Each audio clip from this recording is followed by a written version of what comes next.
So I just got back from lunch. I went to lunch with a friend today to a place called White Manna. White Manna is a very famous burger place in New Jersey. It's like super old. And they have like a small, the place holds 15 people. And they have a small griddle. It can't be bigger than my desk mat, right? Where they just throw the burgers on, they throw raw onion on top, then they flip it with the raw onion. They put the cheese on it, and then they put the bun on top of that so it steams. And then they just shove it all together and give it to you. And they do it like at a pace. This place is super famous, right? And I knew what time I was eating, and I wasn't sure, so I ended up having breakfast, which I shouldn't have done. So I get there, and I got 2 burgers, and my friend got 4, and he was like, "You're a wimp for only getting 2." Meanwhile, he only ate 3 before he tapped out. It was delicious. It was a delicious burger. It definitely lives up to the hype, but I feel greasy.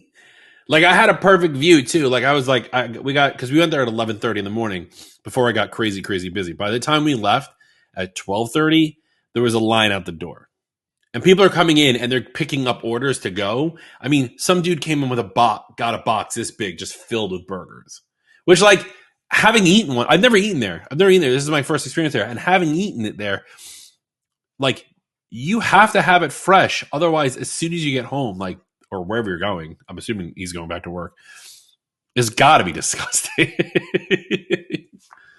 You would think. Now, are these like they're like sliders. Crystal or they're sliders? Okay, yeah, that's what I was thinking. Yeah, they're small. I got a picture of the griddle. Yeah, I mean, this place, everybody, like, if you watch any Food Network show about burgers, like, this thing is on there.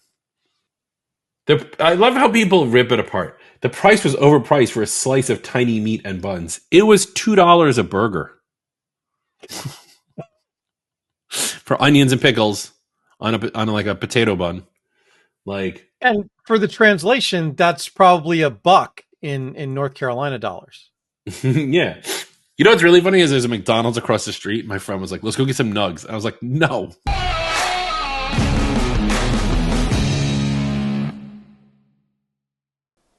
If you're struggling with the complexity of Microsoft 365 deployment, management, and automation, it's time to check out CoreView. Created by MSPs for MSPs like you, they help you with the end-to-end Microsoft 365 administration from the moment you set up a new tenant. Packed with things like unified visibility and control of all your tenants from a single UI, to powerful no-code automation engine, baseline tenant configurations, drift remediation, and much more, you can supercharge your productivity and do even the most time-consuming tasks with just one click. Work effortlessly and deliver best practices to your customers today with CoreView. To learn more, visit atmsp.link/CoreView. What's up, everybody? Welcome to the All Things MSP podcast. I'm your host, Justin Esgar. With me always is my good friend, podcast producer extraordinaire and pirate, Mr. Eric Anthony. Eric, what's up, buddy? Oh, it's a wonderful day. Is September 19th your favorite day of the year? Because that's Talk Like a Pirate Day. It absolutely is. Although, the pirate theme, as you know, I've kind of explained it a little bit to you before. Yeah. There's more behind it. And hopefully I'm actually going to record a video on that pretty soon so that I can share that with the world. You know, my managing according to pirate rules kind of philosophy, I guess you would say. It's funny because if anybody watches the show, youtube.com/@allthingsmsp, right behind you have your pirate stuff, and behind me I have my Iron Man stuff. And your is all about a philosophy, and mine is like, I just want to be that dude. Right? Yeah. Like, his alcoholic problems be damned. Yeah, we'll just take that part out. Everybody wants to be like Iron Man. So yeah, look for that relatively soon. A couple of other things that we're doing around here. Sometime around the time this video comes out, you'll probably see some stuff we're doing with ConnectWise Pitch It. Some really fun game show kind of interviews, but funner. That's the way I'm going to put that. Funner views. I love that. We're actually calling it The Pitch is Right. Kind of a takeoff on The Price is Right. And you'll just have to wait and see how that works out. I'm sorry. You're not going to call it The Pitch is Right, Bob, like the line from Happy Gilmore? Sorry, no. The pitch is right, Bob. And then he just punches him in the face. I might be able to add that in post. Thanks for the idea. But anyway, let's move this episode along with From the Group.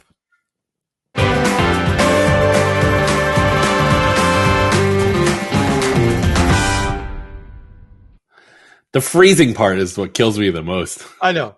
Well, it's part of the gag. I do like, real quick, in last week's episode, and if you're listening to this out of order, you need to go listen to the episode where we talk about tech debt, where I call Eric out for freezing on me at the wrong time. Oh, and I left it in, didn't I? I know you did. This week, we got a post in the All Things MSP private Facebook group, which is facebook.com/group/allthingsmsp, which is most likely how you heard about this podcast in the first place. So why do I keep telling you? Emmanuel Reyes writes, it's a pretty long post. I'll try to get through it fast. Greetings, everyone. I think it's my time to start learning and getting familiar with cloud server stuff. Yes. Some of my clients are shrinking and, of course, quote, avoiding to pay for my services, end quote. They think moving to the cloud gods will do it for free. But still, I want to give the client the benefit and the solution they are requesting. I have one client. I'm assuming he means two people, one local, one remote, and they're both using Windows 10 computers as their server for a particular piece of software that needs to be installed on a computer. The one local obviously accesses the data using a map drive. The one remote connects to this Windows 10 computer and opens the software directly. Everything else they use is web-based, or they move other files to OneDrive. Of course, now they don't want to pay to maintain and back up the local Windows 10 server machine. Because I'm old, the only thing I can think of is remote desktop server with Microsoft, but I think this will be a kill for two users. I hear a lot about Azure, but I find it expensive and complicated. Maybe, again, I'm old-fashioned. What do you recommend? They both want to connect remotely to a computer and do cloud work remotely. So there's like a lot to unpack here. Yes, right? there is. Because and Emmanuel, great post. Thank you for posting in the group, number one.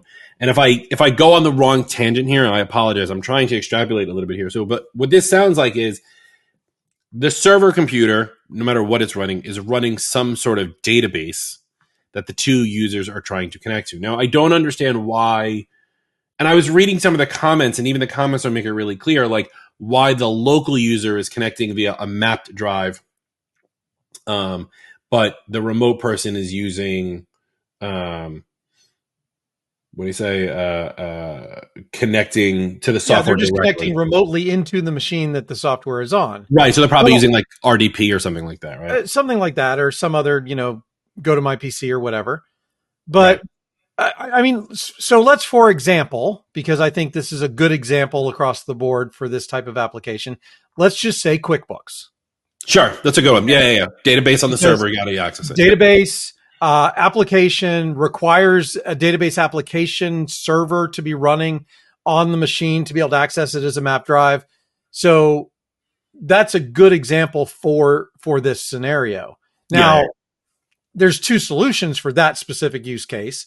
So I will say that, yes, you could move that machine to the cloud and access it kind of like you're doing now in a remote desktop situation.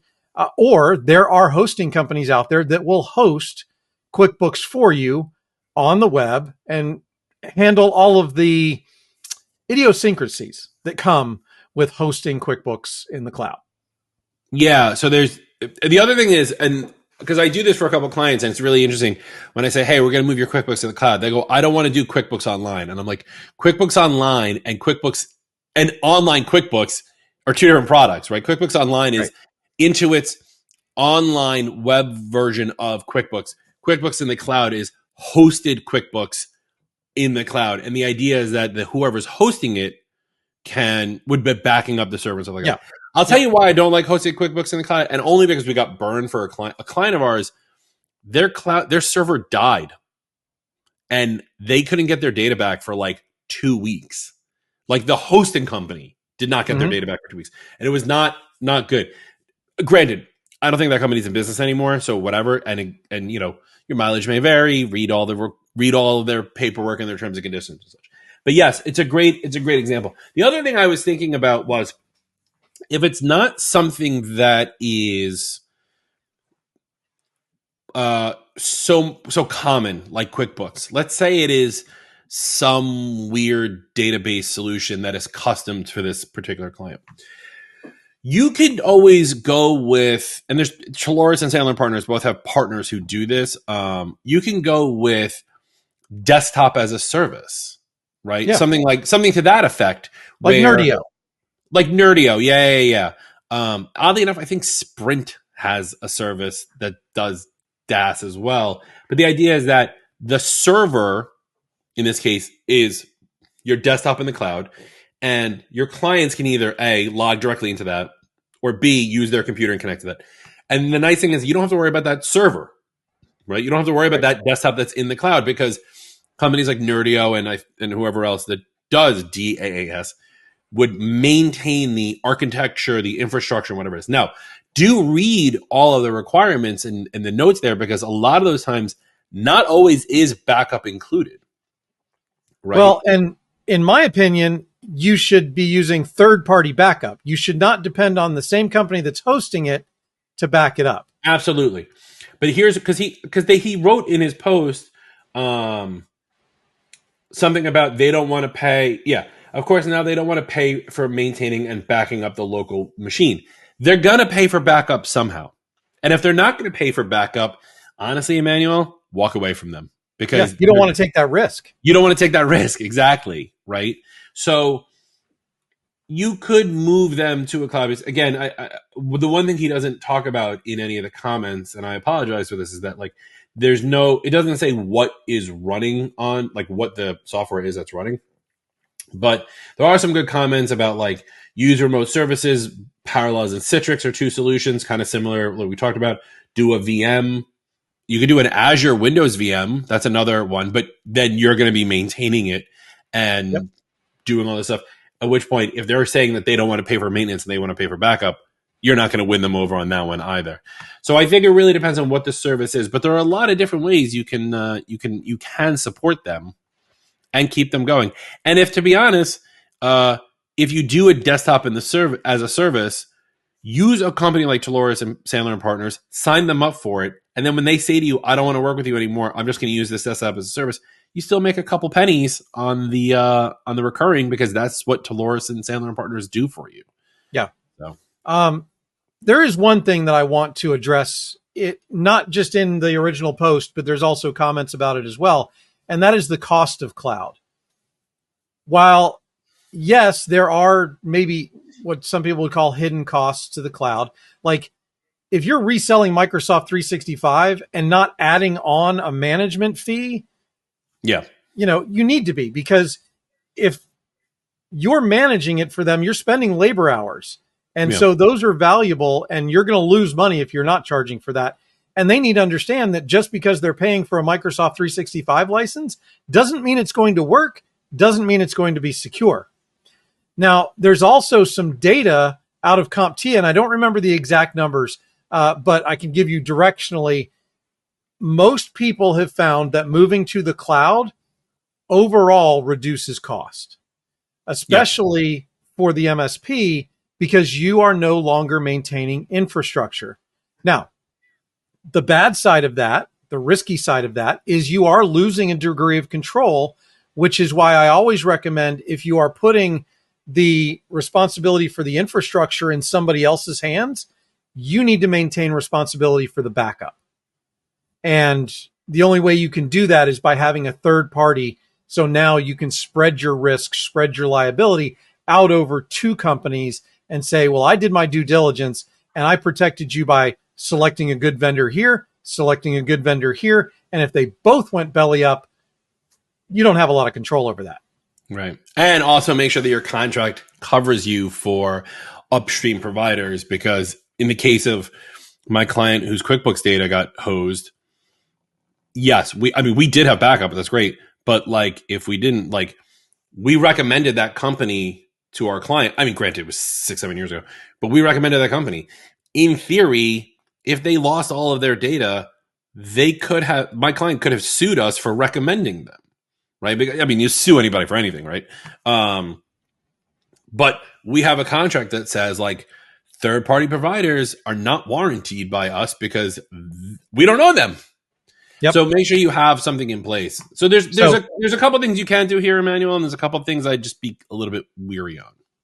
And by the way, in your contract, yes, but also you need to carry E&O insurance so that if they do end up suing you and your contract doesn't hold, you have that buffer and that safety net of E&O insurance.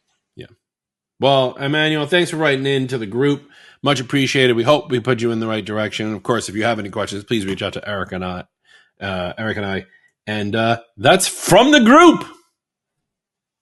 Data migrations are complex and irritating, creating days of frustration from setup to cutover. MoveBot was built from the ground up to fix that. MoveBot is the simplest, fastest tool for moving files and emails that there is.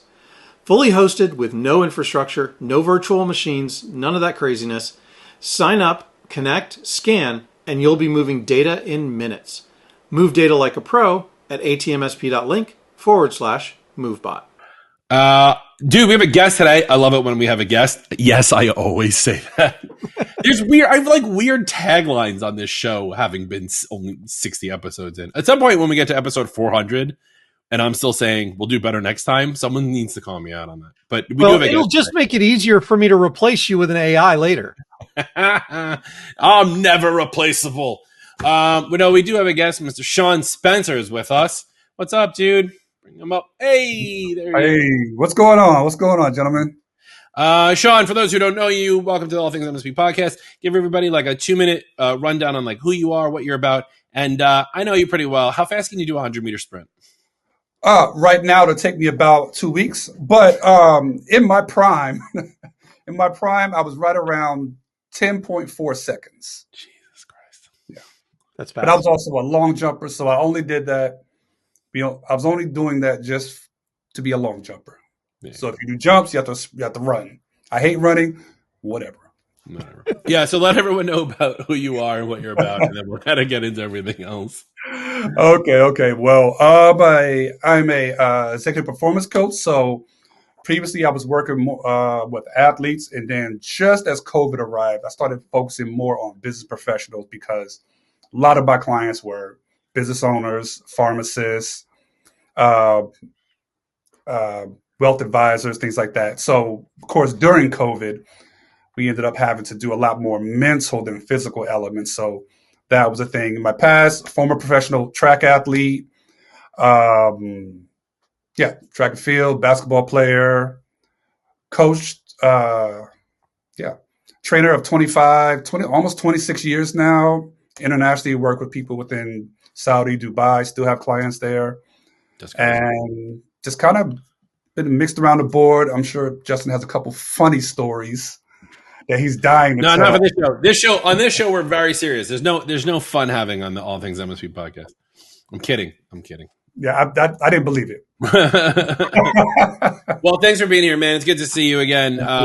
For full transparency, for those who are listening or paying attention, Shaun spoke at ACES conference just a couple of weeks ago, so we did just see each other. But I'm going to pretend like we haven't seen each other in months because that's just how we do things here on the All Things MSP. Feels like months. It does. It really. I mean, it's been 2 weeks. And for the amount, only 2 weeks. It's only been 2 weeks, and for the amount that has exited my brain from it, really does feel like months. I also finally cleaned off my whiteboard. I have glass doors over here that I look like I had a mental breakdown on, like writing stuff down for what we need for the conference. And I finally washed it all off yesterday, and I'm very excited about it. Of course, my son comes downstairs, grabs my markers, and just drew all over. I was like, I just cleaned that. Right. But I saw you do it, Dad. Right, exactly. What? I know the line is I learned it from watching. For anyone who remembers like 80s commercials, I learned it from watching you, Dad. Watching you, Dad. Mine's a little drug kit. Yeah. I remember. Yeah. And I think it was like marijuana too. It wasn't even like a good drug. Like it wasn't even like crystal. All right, we're getting off topic. All right. Anyway, so is it weird to say I have crystal meth on the mind? Only because I listened to an interview with Justin Willems, who's a magician. He was on the Joy podcast with Craig Ferguson, and apparently I didn't know this. He was like a crystal meth addict. There's a way to spin that. There was a music group named Crystal Meth. Oh, that's true. Yeah. I'm Remember listening them? to, yeah, I got it. I'm Yeah. really into the techno music right now. I forget everything I just said 5 minutes ago. Yeah, All this is right. all Anyway, techno. well, thanks for being here, man. So let's get into a little bit today about why MSP owners, business owners in general, but MSP specifically, why they really should think about getting a business coach, right? I've been very public with this. Melanie Curtis, who's been on the show before, there's everyone that we all know on the show, has been my coach for quite some time. And I love the idea of a business coach, but I do find still so many MSP owners like saying no to this idea, but with no good reason as to why to say no. So Shaun, tell everybody why should everybody have a coach? So I think the negative aspect when it comes to coach is with most industries, it's like, look, I know what I'm doing. Some people just have a misconception of what the coach is. Mm-hmm. And if you just strip it down to just sports, your coach is there not only as your moral support, but help refine the specific skills that you have. It's very rarely, unless we're talking at its very most infant state, that you have a coach who's there is going to teach you how to do something. Most coaches don't take somebody who knows nothing about, let's say, basketball. I don't know anything about basketball. I don't even know what a basketball is. He's not likely to coach you. But if you already have the skill sets, if you already know what you're doing, you just need a little bit of refinement, or you just need guidance. And when I mean guidance, not specifically in your goal, your position. You know your job. You've been doing it for years. But there's other elements from the mental perspective, which is where a coach can assist. Okay, getting to those decisions. Okay, being able to clear your mindset. Okay, no anxiety, no imposter syndrome. Okay, great. Where are we? Okay, here, this is a specific goal. My job isn't to solve your problem.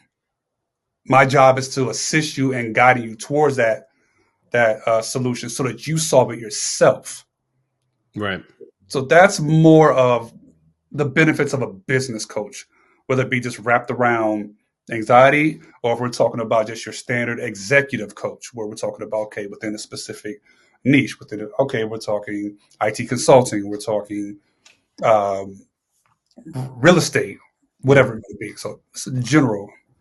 I like that because yeah, I think a lot of people do have that idea that if you have a coach, your job as my coach would be to answer my problems, and I go to you and I say, this is not working for me, what do I do? Like, you would have no idea because you're not in IT. I mean, you have a little bit of a technology background, but Melanie, and she's very public about this, we joke around all the time, is that whenever we talk to her about technology stuff, she doesn't know anything about the technology part of it, right?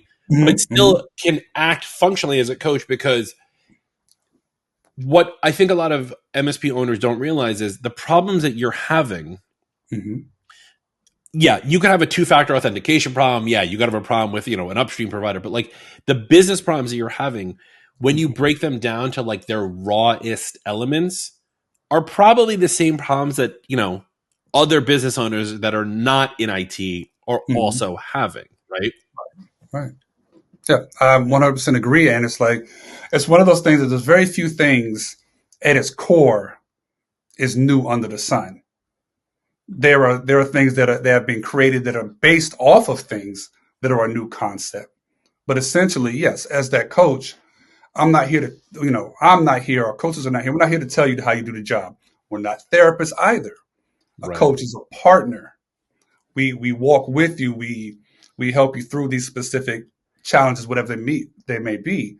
But again, the idea is to help you come up with the solution, not me sit here and say, okay, let me solve your MSP problem. Okay, great. So you need to do this, you need to do that. It's just no, that's not what, I or anybody in this specific field, it's not what we do. Right. I was talking to somebody today who was, and I'm going to apologize. I'm not going to use his name, and I'm going to apologize if you don't want me to tell the story, but I'm going to tell it anyway. I was talking to somebody today who was talking to me that they haven't had a sale in quite some time. Right, okay. Another MSP owner, and I always want to fix the problem, right? Because that's what I do in IT. I always want to fix a problem. And Eric, on a previous episode, called me the visionary because I'm always ready to jump into it without even knowing, right? Right. And so I said to the person, I said, well, you're in a crappy situation. Your back's against the wall. There's a stick of dynamite in your butt, and their fuse is getting shorter and shorter. Like, you need to do something now. Mhm. And I was like, and I made a suggestion for what they should do. Right? I was like, you need to get back to your original, rawest form, or like original OG. This is where I'm going to get started. I'm going to get my hands dirty, kind of thing. To go find a new client to do stuff like you did. Like, I was like, you do marketing now, right? You do sales now. They're in some of the programs and stuff like that we talk about, but I was like, that's not going to help you right now. Like, you need to get in it. And I kind of feel like when I try to give people advice, I teeter the line between like solving and coaching, and I want to be better at coaching. Okay. But maybe I'm just a bad coach because like I always just want to fix the problem. I mean, we all want to fix the problem. And I think one of the things that's an asset to you is that you're human. When I say that, I mean, you're willing to be human and whatever it is that you're doing. Some people are just super professional, super this, super that, and they lose that human element of who they are. Where, you as an individual, I've known you for years, and you're human, and even at the conference.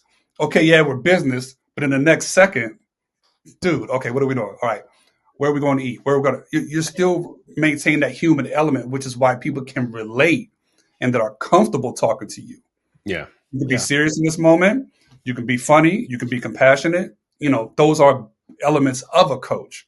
Then there's also that other side. Yeah, we want to solve the problem because naturally as coaches, a lot of us are problem solvers.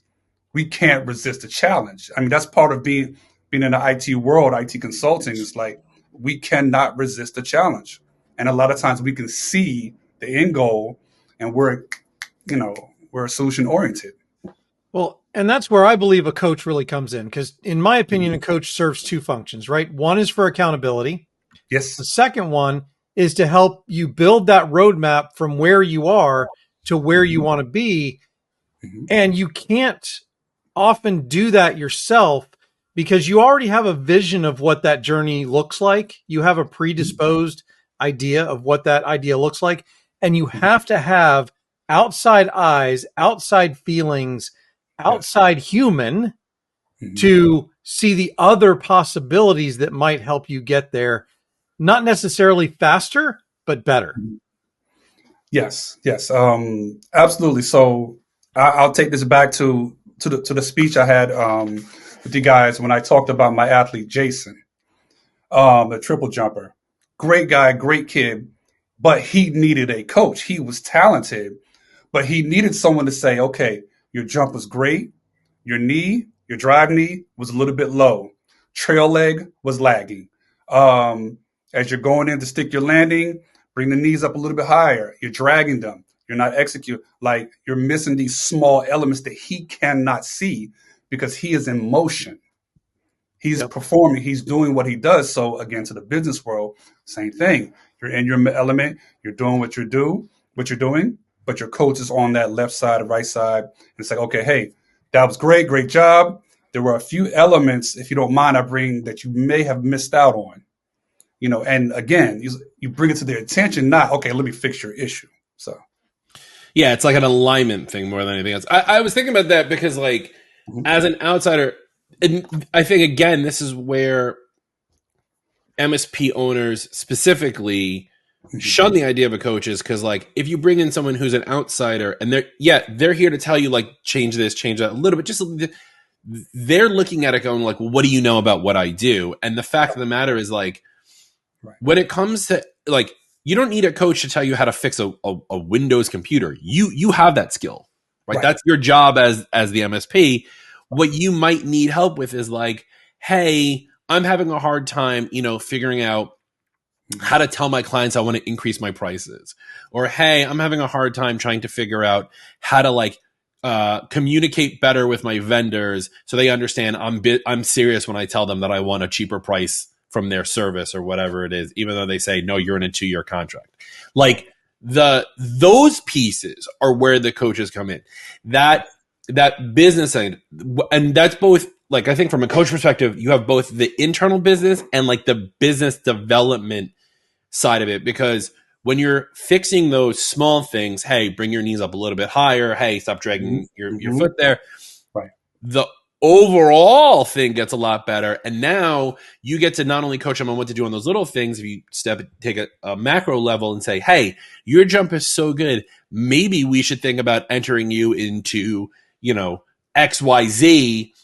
And that's going to be something you never even thought about because you've been stuck in this, for lack of a better word, rut with the current jump you have now. So like there's these really nice angles that a coach can provide for you that they don't need to know whether or not, you're using ConnectWise or Kaseya or Splash Top versus TeamViewer or whatever. Like that part doesn't matter because it's the holistic goal that we're trying to achieve. Yeah. I call it filling in the blanks. Oh, I like that. Yeah. That's the name of the episode, Eric. Okay. Eric had a different name, but I totally just overrode him with that one. Yeah. And another thing is I like where, have you ever heard the term be open to everything and attached to nothing? Yeah. Wasn't that like Buddha? Not quite sure, to be honest. Yeah, I think you're right. I think you are right. But I had learned it, and I learned it maybe 10 years ago. And I was like, okay, interesting concept. So as coaches, it's one of those things that we're open to everything. We can't be attached to our specific feelings or our will or desire to fix an issue. So a lot of times when you're focusing your specific goal, like even me as an athlete, I was focused on here. I wasn't really open to changing much because I knew that I have this skill, I can get here. But my coach would say, okay, look, be open to modifying your technique. Be open to this element. Be open to, okay, you're a little bit slower in this element of your approach. Be open to trying this over here, pick up speed so it could benefit you back into here. Yeah. So that's kind of how I like to use that phrase. Just all right, for the record, it's Dr. Dyer. It's not Dr. Buddha. Dyer. Okay. Maybe Buddha was a doctor. I was 100% wrong on that one. And that's not often I will admit I cannot remember, but hey, sound like something he'd say. Yeah, it sounds like a Buddha thing. Yeah, I think you're in the right mindset of this one because like when I work with Melanie, a lot of the times my conversations would be like, we're not moving as fast as I want us to move. Like we're not pinning the needle like I need to pin. Because like, again, as everyone on the show knows, like I'm from New York. We move 10,000 miles a minute. Like we got to get it going. And Shaun knows me well enough to know that I'm not lying about this. And when I say to her, like, hey, we're not pushing the needle. There's times where she has been like, don't look at the needle. Right. Because there are things that need to be done to be able to go faster. And actually, I'm going to bring this back to the episode, the podcast we had when we talked to, and I have their book still here on my desk, actually, Dave Calva and Sean Walsh from the Pumpkin Plan, because one of the things, and I think it was Dave who said it, was you may have clients that are holding you back. If you let them go, you can propel yourself forward. It's the same thing, except instead of the word client here, we're talking about a business process or a way of doing something, where if you stopped holding on to that old way of doing it, and you shed that proverbial weight from your business, you could rocket forward. I see Eric. I see the wheels turning in there. What do you want to? You're going to say something on this one? No, I mean, I think that this idea of I want to take it back to focus because I think that's a lot of it too. Small business owners in particular, because I mean, Justin, you and I have both been small business owners. You understand this concept where we're in the weeds so much because small business owners have their hands in every part of the business. It's hard to pull that focus. I went to the eye doctor yesterday and I described to her this problem that I'm having, that if I'm in front of the computer and I look at my phone for just 2 or 3 minutes, when I put my phone down and try and focus on my computer screens again, they're fuzzy. And she's like, yeah, you're just getting old. But it's kind of the same thing, like where you're so focused on that one piece that it's hard to take that step back. And that's what a coach can do for you. A coach can come in from the outside, doesn't have that focus on the day to day and can really give you those options that you are never going to think of because your day to day focus is stuck on running the business. Yes. I just want to put in there that I also went to the eye doctor yesterday. Oh. we're like twinning. Yeah, that's what I like about a coach in general. And like, I also, and I want to play the negative side on this a lot today, just because I know the positives of a coach, and I'm trying to fill the shoes of the people who are listening. Like, a coach is not a therapist, Exactly. right? And I've had other coaches beyond Melanie beforehand who have all said that to me, which is like, you can be upset with a coach, like you can be upset about something, but like the coach isn't going to help you get through that thing unless those emotions are tied to the thing around your business of which you're trying to go through. So like I've had when I've helped, and I'm putting the word coach in quotations, just because I'm not one, but like the times I have coached people where people have come to me and they're like, I'm upset because I'm not making enough money. There's an emotion there, but if we can separate the emotion to the action, and I feel like that's where a coach, the action is where the coach is. The emotion is where the therapist part lies. Right, Shaun? Right. And let's go with that one. So say, okay, I'm unhappy because I'm not making enough money. Okay, what about the specific dollar amount makes you unhappy? Okay, is it that with this dollar amount, you're not able to do this, do that? Do you get financial anxiety, as I call it? I don't think that's an actual technical term, but it's something that I've struggled with in the past, and I understand it very well. Some people have huge anxiety around their finances. Say, okay, well, I don't make enough money, so I'm not going to be able to pay this, and this. Or is it, do I want a little bit more freedom? Or what are we saying by I'm mad or I'm upset that I don't make enough money? That's what a coach do. Let's get to what's that's based on, as opposed to, okay, well, let's figure out how you can make more money. No. Right. Yeah.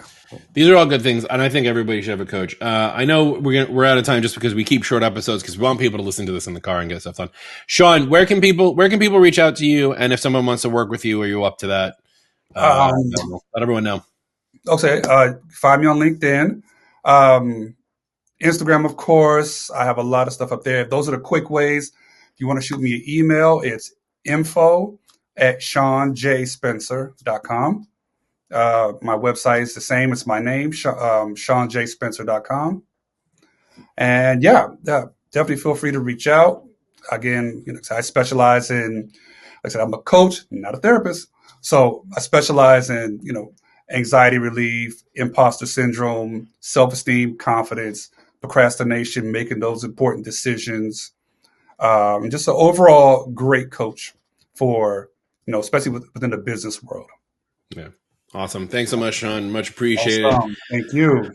And so check it out, ShaunJSpencer.com. We'll have links and stuff in the show notes. Don't forget to follow us at Facebook.com/groups/allthingsMSP. Check out the YouTube at YouTube.com/@allthingsMSP. Follow us on all your favorite podcasting. Leave a review. Leave a 1-star review so we can go back to Shaun and cry about how we should do a better job next time. That's Eric. I'm Justin. Bye! Thanks for listening, and don't forget to subscribe to us on your favorite podcast platform. You can also follow us on Facebook, but better yet, go ahead and join the Facebook group. You can also follow us on Instagram if that's your thing. And make sure you subscribe to our YouTube channel at All Things MSP to catch us in all of our video glory. And last but certainly not least, if LinkedIn is your thing, you can follow us there as well. And a special thank you to our premier sponsors, SuperOps, MoveBot, Gozinta, EasyDmark, and Comtech. And we also want to thank our vendor sponsors.